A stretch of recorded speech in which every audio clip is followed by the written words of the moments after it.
संत जी ने भविष्यवाणी की है। वैसे कलयुग की आयु 4,32,000 वर्ष की है, पर भविष्य मालिका में लिखा हुआ है कि 5,000 में कंप्लीट हो जाएगा। हम नहीं कह रहे, भविष्य मालिका का वक्तव्य है और श्रेष्ठ संतों की भविष्यवाणी है। तो आप शॉर्ट में अगर समझना चाहते तो इतना समझ लो, 2025, 2026, 2027 ये 3 साल पूरे विश्व की मानवता के लिए डेंजरस टू डेंजर है। तो शास्त्रों में ये इस तरह से समझाई गई है कि ये कभी भी खत्म हो सकता है, कभी, और आजकल के कभी नहीं, 2032 तक अंत होना है जरूर। इसमें कोई, सुनिए, इसमें कोई प्रॉब्लम नहीं, ये पूरा होगा। इसके लिए समय निश्चित है, इसके लिए सब इंतजाम भगवान कर चुके हैं। 33 करोड़ भारत से और 31 करोड़ विदेश से बचेंगे, मालिका में लिखा है। तो क्या सब त्रिसंध्या करते रहेंगे, सब श्रीमद् भागवत महापुराण पढ़ते रहेंगे, सब माधव नाम जपते रहेंगे? तो ऐसा नहीं है। जो सत्य, प्रेम, दया, क्षमा, शांति की राह पे रहेगा वो भी सत्य में प्रवेश करेगा। लेकिन जो त्रिसंध्या करेगा वो बहुत विशेष हो जाएगा। आने वाले जो खंड प्रलय में जब घर उड़ जाएंगे, जब बड़े से बड़ी आग लगेगी, समुद्र का लहर पर्वत जैसा उठेगा, तो वो त्रिसंध्या करने वाले बचे रहेंगे। लेकिन उसमें यह भी कहा गया है, बचेंगे कौन? जो जगन्नाथ प्रभु के चरणों का आश्रय ले लेंगे, जो भगवान का आश्रय ले लेंगे, जो उल्टे सीधे कर्मों से बच जाएंगे, वो हमेशा के लिए सुरक्षित हो जाएंगे। केवल जो प्रभु की शरण में रहेगा वही बचेगा, जो भक्त होगा वही बचेगा, जो सत्य, प्रेम, दया, क्षमा और शांति की राह पे रहेगा वही बचेगा।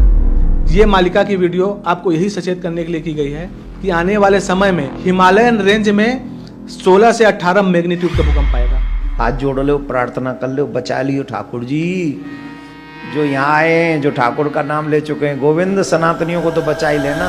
दर्शकों, आजकल एक पुस्तक बहुत चर्चा का विषय बनी हुई है, जिसका नाम है भविष्य मालिका पुराण, जिसको उड़िया भाषा में अच्युतानंद दास जी ने लिखा और उसको हिंदी भाषा में रूपांतरित किया पंडित श्री काशीनाथ मिश्र जी ने। और वो भगवान के पंच सखाओं में से एक हैं, और वो मिथ्या नहीं लिख सकते।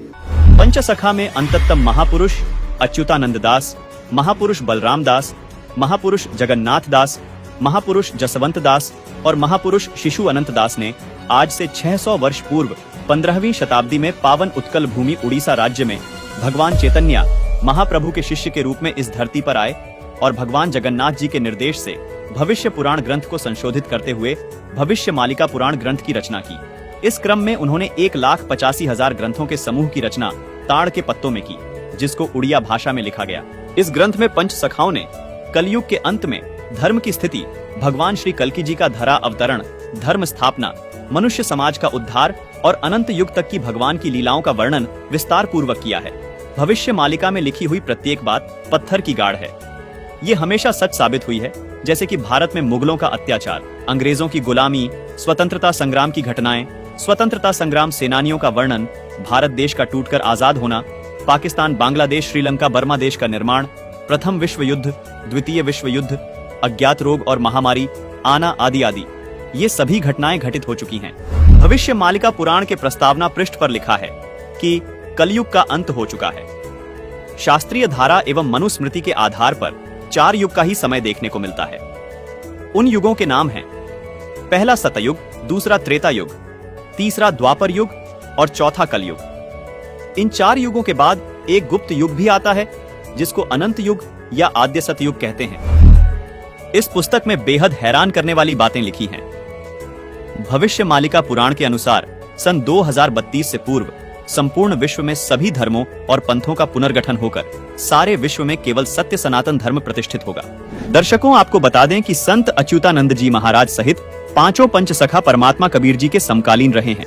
1480 से 1518 तक इन महापुरुषों का जीवन काल कबीर परमात्मा के समकालीन रहा।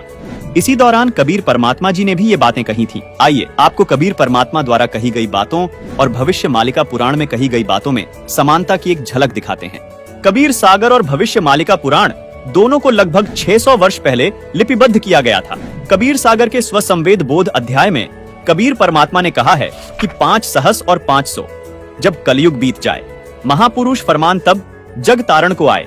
कबीर परमात्मा ने कहा था कि जब कलयुग लगभग 5,505 वर्ष बीत जाएगा, तब वो महापुरुष दुनिया का उद्धार करने के लिए आएगा। दर्शकों, कबीर सागर के बोध सागर अध्याय में लिखा है कि 5505 तब ये शब्द होगा सांचा। यही बात भविष्य मालिका पुराण में लिखी है। देखिए, इसमें लिखा है कलयुग 5000 साल पूर्ण होगा, तब भक्त और भगवान की लीला का प्रकाश होगा। वहीं कबीर परमात्मा ने कबीर सागर में अपनी वाणी में कहा है कि यथा सरित गण आप ही मिले सिंधु में धाये, सत्य सुकृत के मध्य तिमि सभी पंथ समाये।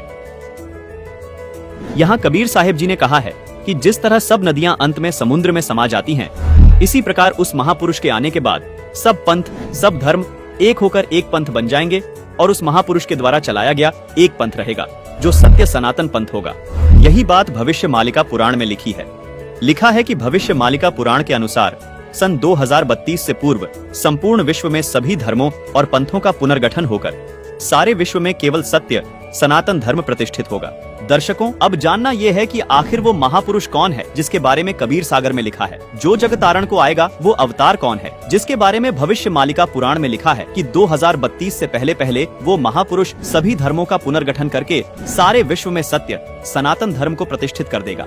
दर्शकों, अब आपको कबीर सागर के वो गूढ़ रहस्य दिखाने जा रहे हैं जिन्हें जानकर आप दंग रह जाएंगे। कबीर सागर में लिखी हर बात इसलिए भी बहुत विशेष महत्व रखती है क्योंकि इसमें लिखी प्रत्येक वाणी खुद कबीर परमात्मा द्वारा लिपिबद्ध करवाई गई है।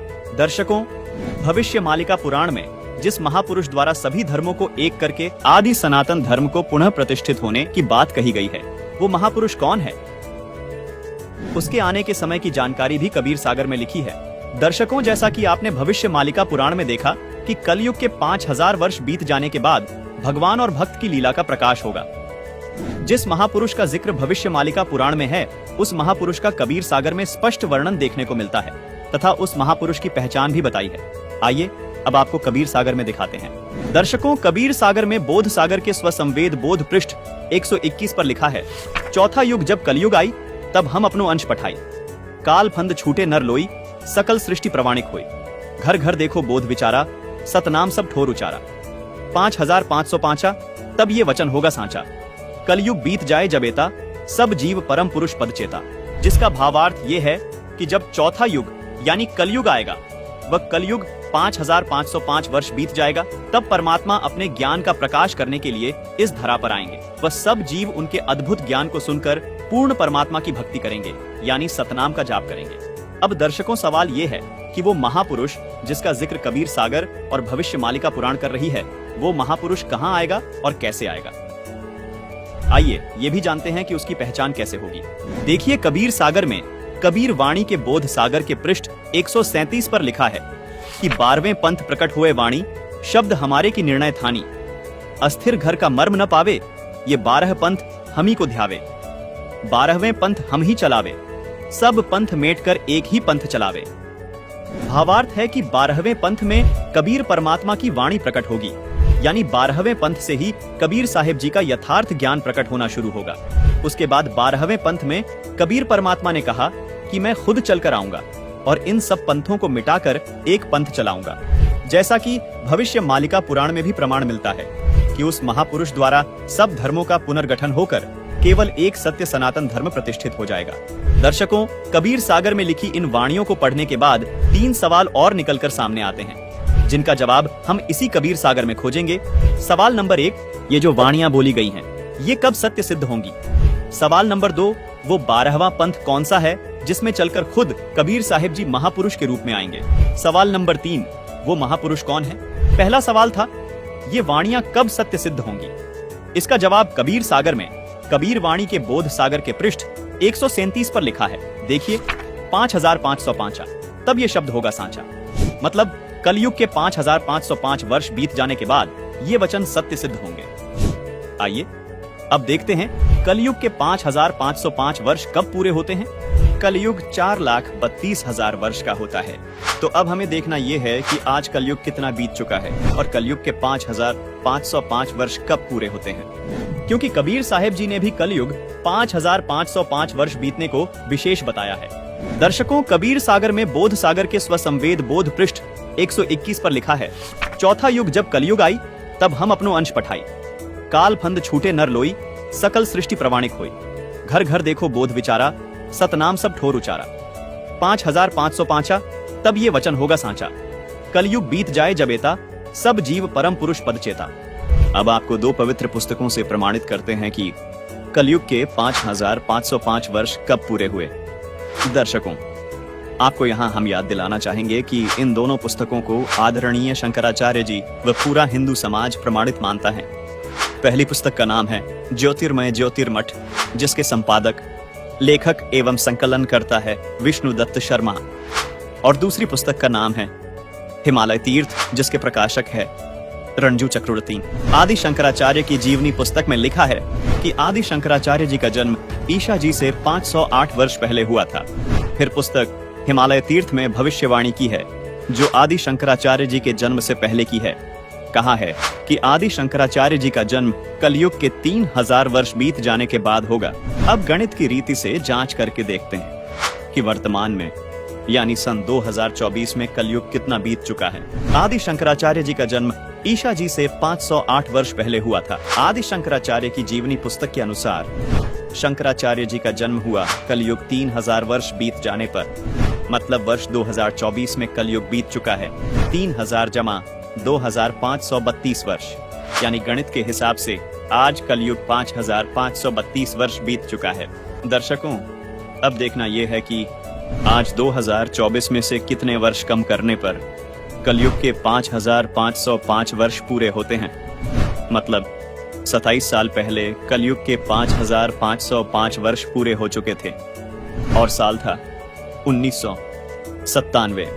जी हाँ, बिल्कुल, वर्ष 1997 में कलयुग 5505 वर्ष बीत चुका था। हमारा दूसरा सवाल ये था कि कबीर साहिब जी का 12वां पंथ कौन सा है, जिसमें कबीर साहिब जी खुद चलकर आएंगे।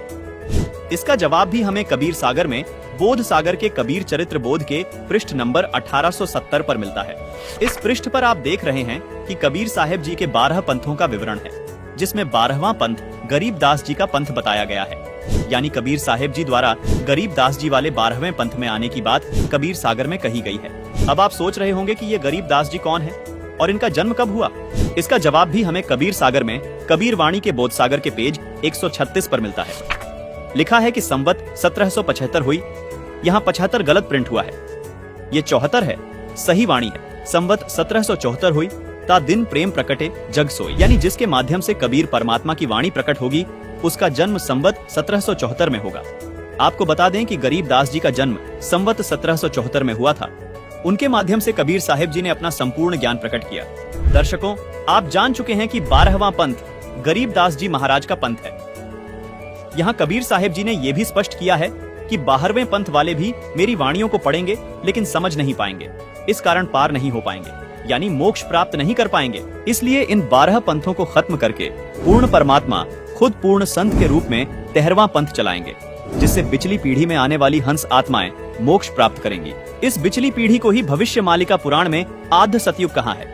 कबीर सागर में कबीर वाणी के बोध सागर के पृष्ठ 137 पर लिखा है कि प्रथम चरण कलयुग निर्याना, तब मगहर मांडो मैदाना। यहाँ कबीर परमात्मा ने कहा है कि जब मैं मगहर से सहशरीर सतलोक जाऊंगा, वो कलयुग का प्रथम चरण चल रहा होगा। आइए अब इस वाणी में देखिए। कबीर सागर में कबीर वाणी के बोध सागर के पृष्ठ 137 पर लिखा है कि धर्मदास मेरी लाख दुहाई, मूल शब्द बाहर न जाई। पवित्र ज्ञान तुम जग में भाको, मूल ज्ञान गोई तुम राखो। मूल ज्ञान जो बाहर पढ़ी, बिचली पीढ़ी वंश हंस नहीं तरही। यहाँ बिचली पीढ़ी मतलब कलयुग का दूसरा चरण अथवा बीच वाला चरण है।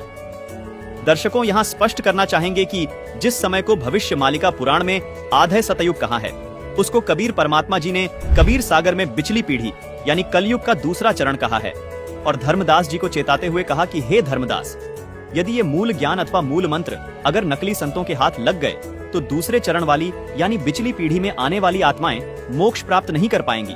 मतलब जो आधे सतयुग में जन्म लेगा, उसका पूर्ण लाभ वो आत्माएं नहीं उठा पाएंगी। भविष्य मालिका पुराण में लिखी इस बात को भी विस्तार से समझाते हैं कि वो महापुरुष कौन है। आइए कबीर सागर से आपको स्पष्ट करते हैं, जो खुद कबीर परमात्मा द्वारा बोला गया सूक्ष्म वेद है। देखिए, कबीर सागर में बोध सागर के स्वसम वेद बोध के पेज नंबर 171 पर लिखा है कि 5 सहस और 500 जब कलयुग बीत जाए, महापुरुष फरमान तब जग तारण को आए। हिंदू तुर्क आदिक सबे जेते जीव जहान, सतनाम की साख गही पावे पद निर्वाण। यथा सरितगण आप ही मिले सिंधु में धाय, सत सुकृत के मध्य तिमि सभी पंथ समाये। जब लग पूर्ण हुए नहीं ठीके को तिथिवार, कपट चातुरी तभी लो स्वसंवेद निराधार। सभी नारी नर शुद्ध तब जब ठीक का दिन आवन, कपट चातुरी छोड़ के शरण कबीर गहन।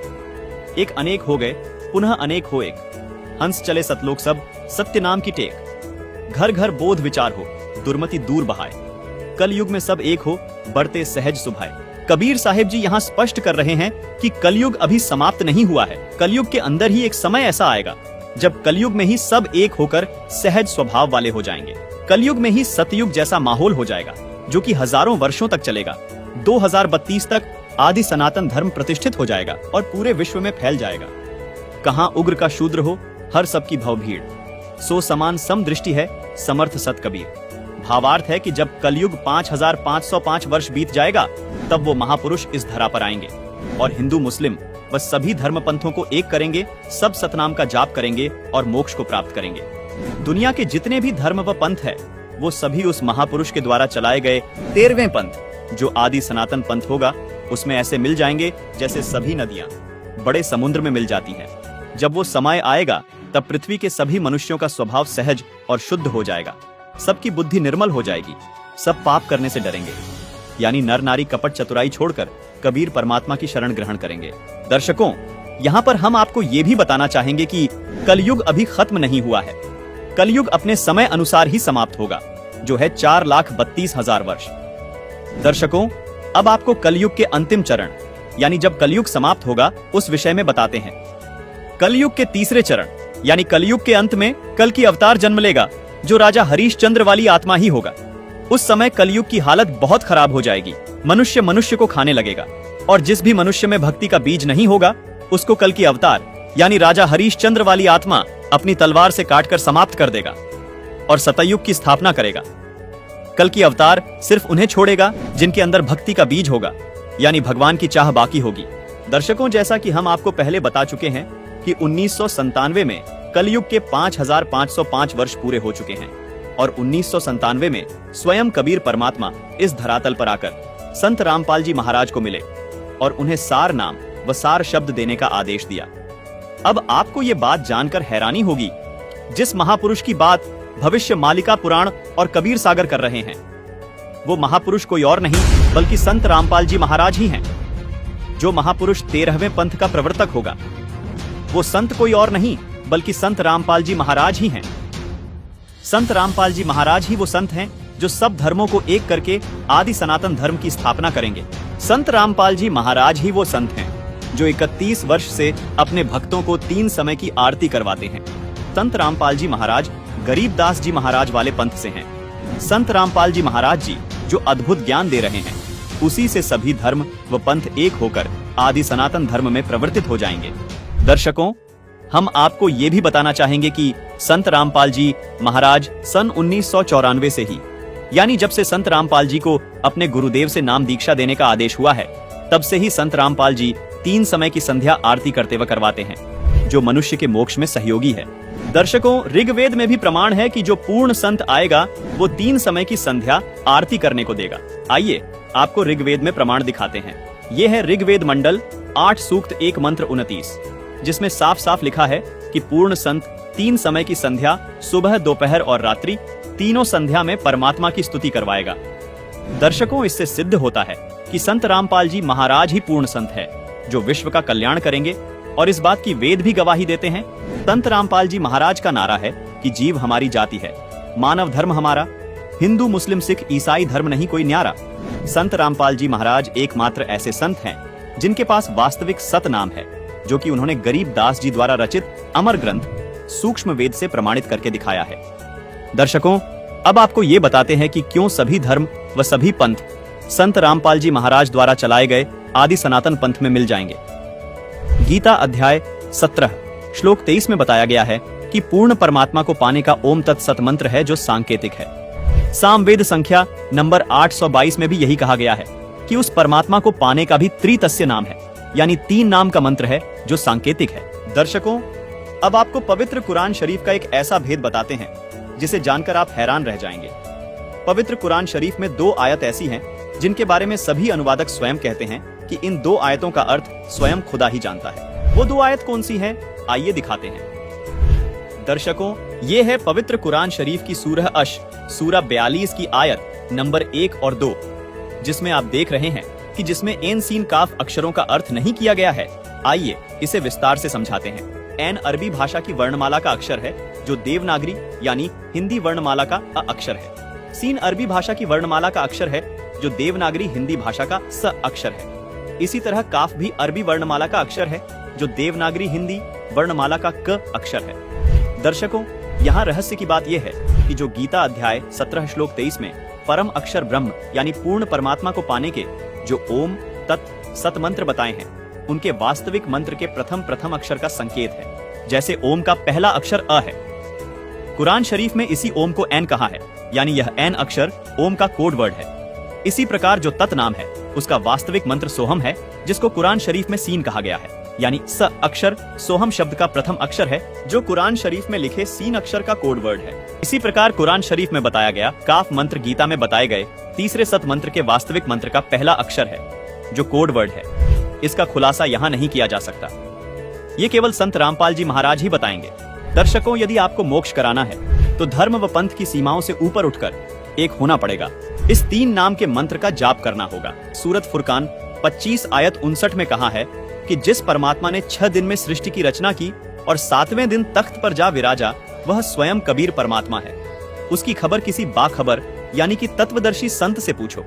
दर्शकों, मजे की बात यह है कि गीता जी में भी अध्याय 4 श्लोक 34 में तत्वदर्शी संत के पास जाने को कहा है। दर्शकों, ये 3 सांकेतिक नाम जो गीता, वेद व कुरान शरीफ में बताए गए हैं, ये मंत्र संत रामपाल जी महाराज सन 1997 से अपने शिष्यों को दीक्षा में दे रहे हैं। एक और आश्चर्य की बात यह है दर्शकों, पवित्र कुरान शरीफ की सब आयतों का अर्थ अनुवादकों ने किया, परंतु सूरह अश सूरह 42 की आयत नंबर 1 और 2 का अर्थ किसी भी अनुवादक ने नहीं किया है। इससे भी स्पष्ट हो जाता है कि पूरा मुस्लिम समाज इस मूल मंत्र के रहस्य को नहीं जानता, जो पूर्ण कल्याणकारक है, जिसको खुदा कबीर ने संत गरीबदास को बताया तथा फिर संत रामपाल जी तक पहुंचाया है। दर्शकों, सबसे बड़ी हैरानी की बात यह है कि आज तक सूरह अश सूरह 42 की इन आयतों का अनुवाद किसी भी अनुवादकर्ता ने नहीं किया है। लेकिन संत रामपाल जी महाराज जी द्वारा लिखी पुस्तक मुसलमान नहीं समझे ज्ञान कुरान में इन आयतों व मंत्रों एन सीन काफ को पेज नंबर 12 पर पूरे विस्तार से समझाया है। हमारी सभी मुसलमान भाइयों से अपील है कि कृपया संत रामपाल जी महाराज द्वारा लिखी ये पुस्तक मुसलमान नहीं समझे ज्ञान कुरान अवश्य पढ़ें व अपना जीवन धन्य बनाएं। गीता, वेद व कुरान में बताए गए ये सांकेतिक मंत्र केवल संत रामपाल जी महाराज के पास है। इसलिए सभी धर्म व सभी पंथ केवल संत रामपाल जी महाराज से ही नाम दीक्षा लेकर मोक्ष प्राप्त कर सकते हैं। संत रामपाल जी महाराज ये सांकेतिक मंत्र 1997 से अपने शिष्यों को दे रहे हैं, जिससे उनको अद्वितीय लाभ हो रहे हैं। संत रामपाल जी महाराज सूक्ष्म वेद से प्रमाणित करके बताते हैं कि जैसे हिंदू साहिबान अलग अलग समय पर अलग अलग देवताओं की स्तुति करते हैं, उसी प्रकार मुस्लिम भाई भी 5 समय की नमाज करते हैं, जो कि अल्लाह की स्तुति है। ये आरती और नमाज करना ग्लूकोज की तरह समझो, जो आपके मन और आत्मा को साफ रखता है, लेकिन जिससे भगवान अथवा अल्लाह की प्राप्ति होगी, जन्म मरण से छुटकारा मिलेगा, वो औषधि अथवा नाम मंत्र अलग है। नमाज और आरती करने से मोक्ष नहीं मिल सकता। मोक्ष प्राप्ति के सांकेतिक मंत्र गीता जी और कुरान शरीफ दोनों में लिखे हैं। गीता जी में जिनको ओम तत्सत लिखा है, उन्हीं को कुरान शरीफ में एन सीन काफ लिखा है। इन सांकेतिक अक्षरों के वास्तविक मंत्र संत रामपाल जी महाराज उपदेश देते समय अपने शिष्यों को देते हैं। इसके अलावा जो भी मंत्र जाप चाहे हिंदू धर्म में किए जाए या मुस्लिम धर्म में, वो व्यर्थ हैं। जैसे हिंदू धर्म के तथाकथित धर्म गुरु राधे राधे, ओम नमः शिवाय, हरे राम हरे कृष्ण, ओम भगवते वासुदेवाय नमः मंत्र देते हैं। ओम नमो भगवते वासुदेवाय आप जपें। इसलिए शास्त्र विरुद्ध है। इसी प्रकार मुसलमान भाई कलमा पढ़ते हैं, उससे भी कोई लाभ नहीं होगा, क्योंकि वो कुरान में लिखे एन सीन काफ मंत्रों से मेल नहीं खाते। कुरान के अनुसार हक पूजा के यही 3 मंत्र हैं जो सांकेतिक है, जिनको केवल बाखबर ही बता सकता है। दर्शकों से हमारा निवेदन है कि यदि आपको मोक्ष चाहिए तो जो भक्ति संत रामपाल जी महाराज बता रहे हैं वो ही भक्ति करनी होगी, क्योंकि संत रामपाल जी महाराज के अतिरिक्त कोई भी तत्वदर्शी संत अथवा बाखबर इस पृथ्वी पर नहीं है। दर्शकों, अब आपको सुप्रसिद्ध संत तुलसीदास उर्फ जय गुरुदेव मथुरा वाले बाबा की एक पुस्तक दिखाते हैं। पुस्तक का नाम है जय गुरुदेव की अमर वाणी भाग 2, जिसके पेज नंबर 59 पर एक भविष्यवाणी मिलती है। बाबा जय गुरुदेव ने 28 अगस्त 1971 को एक भविष्यवाणी की थी, जिसमें बाबा जय गुरुदेव जी ने बताया कि महापुरुष का जन्म भारतवर्ष के छोटे से गांव में हो चुका है और वह व्यक्ति मानव इतिहास का सबसे महत्वपूर्ण व्यक्ति बनेगा। उसे जनता का इतना बड़ा समर्थन प्राप्त होगा कि आज तक किसी को नहीं मिला है। वह महापुरुष नए सिरे से विधान को बनाएगा और वह विश्व के संपूर्ण देशों पर लागू होगा। उसका एक झंडा होगा, उसकी एक भाषा होगी। दर्शकों, बाबा जय गुरुदेव ने 7 सितंबर 1971 को एक और भविष्यवाणी की है। देखिए, इसी पुस्तक जय गुरुदेव की अमर वाणी भाग 2 के पेज नंबर 50 पर लिखा है कि वह अवतार जिसकी लोग प्रतीक्षा कर रहे हैं वो 20 वर्ष का हो चुका है। यदि उसका पता बता दूं तो लोग उसके पीछे पड़ जाएंगे। अभी ऊपर से आदेश बताने के लिए नहीं हो रहा है। मैं समय का इंतजार कर रहा हूं और सभी महात्माओं ने समय का इंतजार किया है। समय आते ही सबको सब कुछ मालूम हो जाएगा। दर्शकों, 7 सितंबर 1971 को 20 वर्ष का होने वाला वो महापुरुष कोई और नहीं बल्कि संत रामपाल जी महाराज ही हैं, जिनके समर्थकों की गिनती दिन रात बहुत तेजी से बढ़ती जा रही है, जिनके ज्ञान का परचम पूरे विश्व में लहराने लगा है, जो जल्द ही पूरे विश्व में स्थापित हो जाएगा। दर्शकों, अभी आपको हंगरी नाम के एक महान भविष्यवक्ता की महान भविष्यवाणी से रूबरू करवाते हैं। देखिए, हैरान कर देने वाली ये भविष्यवाणी। ये देखिएगा, यह एक पुस्तक है, एक पुरानी फटी पुरानी सी है किताब। ये देखो, युग निर्माण की सुनिश्चित संभावना, ये तो इसका नाम है, टाइटल है। लेखक है इसका बलराम सिंह परिहार, प्रकाशक है युग निर्माण योजना, गायत्री तपोभूमि मथुरा से। बस इतना ही उल्लेख है इसका, ज़्यादा आगे नहीं लिखा, ये फटा हुआ ज़्यादा है। ये देखिएगा पृष्ठ नंबर 19 पे, ये पृष्ठ नंबर 19 है। इसके पृष्ठ नंबर 19 पे यानी 19 पे क्या लिखा है कि स्वाधीनता यानी आज़ादी के 4 वर्ष बाद एक शक्तिशाली धार्मिक संस्था प्रकाश में आएगी और सारे संसार का उद्धार करेगी। उद्धारक इस संस्था का स्वामी संचालक होगा। अब यहाँ ये क्या है कि किसी एक भविष्यवाणी है, हंगरी नाम का कोई भविष्यवक्ता था, उसकी ली है इसने, अपनी पुस्तक तैयार की है, लोगों की सुना के पढ़ा के, तो इसने अपने हिसाब से इन्होंने उस पर सेट कर रखी है। इसका अर्थ ये था कि 1947 में भारत स्वतंत्र हुआ, उसके 4 वर्ष बाद दास का जन्म होया 1951 में। इसका अर्थ तो ये बनता है कि स्वाधीनता के 4 वर्ष बाद 1951 में एक संत का जन्म होगा जो धार्मिक संस्था को ऐसी बनाएगा जो पूरे विश्व का कल्याण करेगी।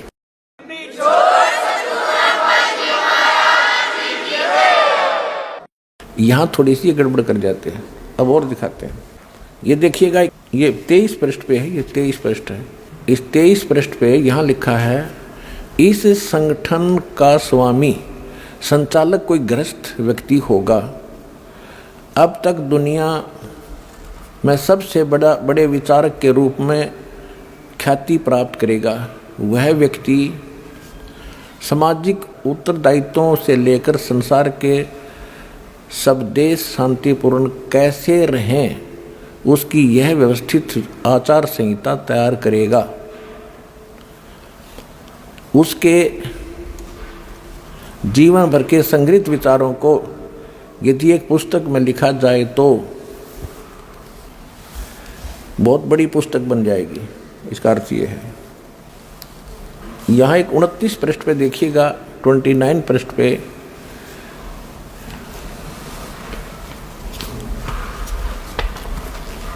एशिया के किसी देश, संभवतः भारतवर्ष में, एक नम्र ग्रामीण परिवार में एक महान आत्मा ने जन्म ले लिया है जो एक महान आध्यात्मिक क्रांति का सूत्रपात, संचालन और नियंत्रण करेगा। इसके पीछे क्रियाशील आत्माओं की शक्ति होगी जो संसार की वर्तमान विकृत परिस्थितियों को बदल डालेंगी।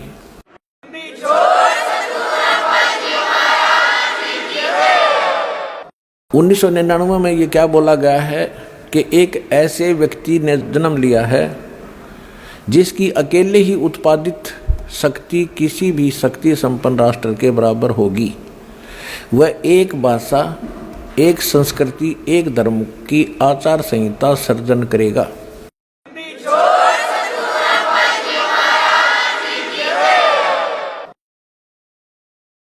यहां देखिएगा 43 पृष्ठ पे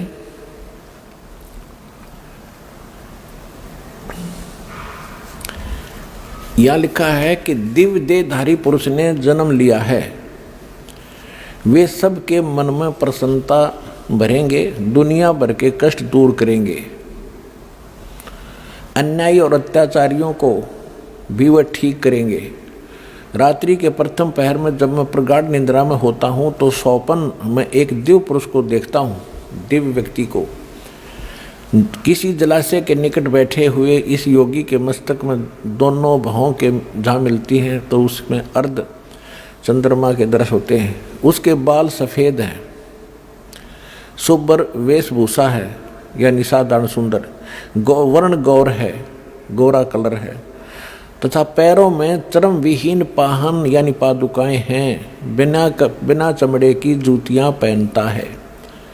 आज तो हमने पूरे अनुयायियों से कोई बैन लगा रखा है कि चमड़े की जूती तुमने पहननी है, नहीं मैं तो पैरूं था कितने।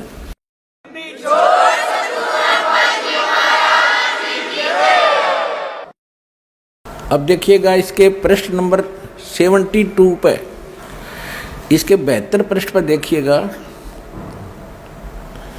यहाँ लिखा है कि इतिहास के अद्वितीय महापुरुष के बारे में नॉस्ट्रेडमस ने भी कुछ संकेत दिए हैं।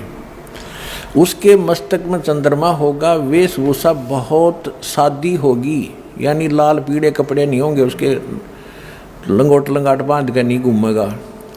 2 विवाह होंगे, 2 पुत्र होंगे, 2 पुत्रियां होंगी। अब यहाँ इसके ऊपर थोड़ा सा आपको संस्कार का भी बताऊंगा। इन संपूर्ण भविष्यवाणियों का लिंक नीचे डिस्क्रिप्शन बॉक्स में दिया गया है।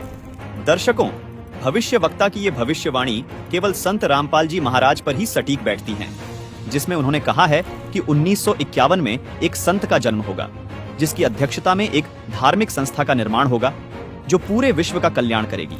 साथ में ये भी साफ लिखा है कि उस संस्था का संचालक एक गृहस्थ व्यक्ति होगा, अपने अद्भुत ज्ञान की बदौलत पूरे संसार में ख्याति प्राप्त करेगा। उस महापुरुष की 4 संतान होंगी, 2 पुत्र व 2 पुत्रियां होंगी। ये सब भविष्यवाणियां सिर्फ और सिर्फ संत रामपाल जी महाराज पर खरी उतरती है। संत रामपाल जी महाराज का जन्म एक साधारण ग्रामीण परिवार में हुआ। संत रामपाल जी महाराज ही वो संत हैं जो कभी चमड़े की बनी वस्तु का इस्तेमाल नहीं करते हैं, न कभी अपने शिष्यों को करने देते हैं। भविष्यवाणी में ये भी लिखा है कि उस संत के बाल सफेद होंगे।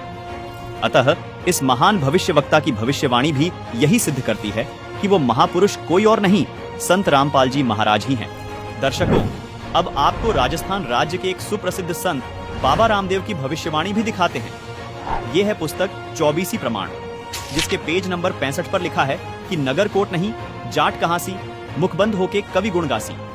यहाँ बाबा रामदेव जी कह रहे हैं कि वह महापुरुष जाट जाति में आएगा और कवि यानी कबीर परमात्मा के गुण गाएगा। संत रामपाल जी महाराज का जन्म एक किसान परिवार में जाट जाति में हुआ है। संत रामपाल जी महाराज एकमात्र ऐसे संत हैं जो कबीर देव यानी कबीर परमात्मा के गुण 1988 से संसार को सुना रहे हैं। इसी पुस्तक 24 प्रमाण के पेज नंबर 111 पर देखिए, संत रामपाल जी महाराज के बारे में एक और भविष्यवाणी की गई है।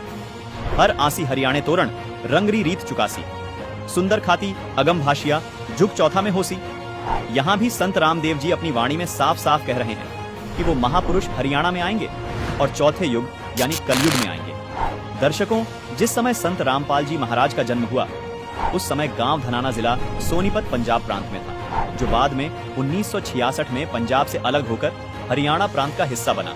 संत रामपाल जी महाराज का जन्म 8 सितंबर 1951 को धनाना गांव में हुआ था। इसी पुस्तक 24 प्रमाण के पेज नंबर 62 पर संत रामपाल जी महाराज के बारे में एक और भविष्यवाणी की गई है। कलयुग में सतयुग अवसी, पहरा पाप रा पलटेला, सांचा संत दल में आवसी ऋषिजन साख भरेला। दर्शकों, कबीर सागर और भविष्य मालिका पुराण में लिखी भविष्यवाणी संत रामदेव जी की भविष्यवाणी से ज्यों की त्यों मेल खाती है। संत रामदेव जी भी कहते हैं कि कलयुग में ही सतयुग जैसा माहौल होगा। वो पूर्ण संत अपने आध्यात्मिक ज्ञान के जरिए बढ़ रहे पाप को खत्म कर देगा। दर्शकों, वो संत कोई और नहीं बल्कि संत रामपाल जी महाराज ही हैं। आइए आपको एक और भविष्यवाणी दिखाते हैं जो संत गरीब दास जी महाराज ने सूक्ष्म वेद के अथपसुर निकंदन रमैनी पृष्ठ नंबर 716 पर लिखी है। सदगुरु दिल्ली मंडल आयसी, सूती धरनी सूम जगायसी। संत गरीब दास जी महाराज कह रहे हैं कि वो महापुरुष दिल्ली मंडल में आएगा और अज्ञान के अंधेरे में सोई हुई आत्माओं को जगाएगा। दर्शकों, गांव धनाना जिला सोनीपत हरियाणा, जहां संत रामपाल जी महाराज का जन्म हुआ, ये क्षेत्र दिल्ली मंडल में आता है। अभी आपको गुरु नानक देव जी भाई वाले वाली जन्म साखी से भी प्रमाणित करते हैं कि वो महापुरुष जो कबीर जी और नानक जी के बाद इस धरा पर आएगा, वो जाट जाति में आएगा।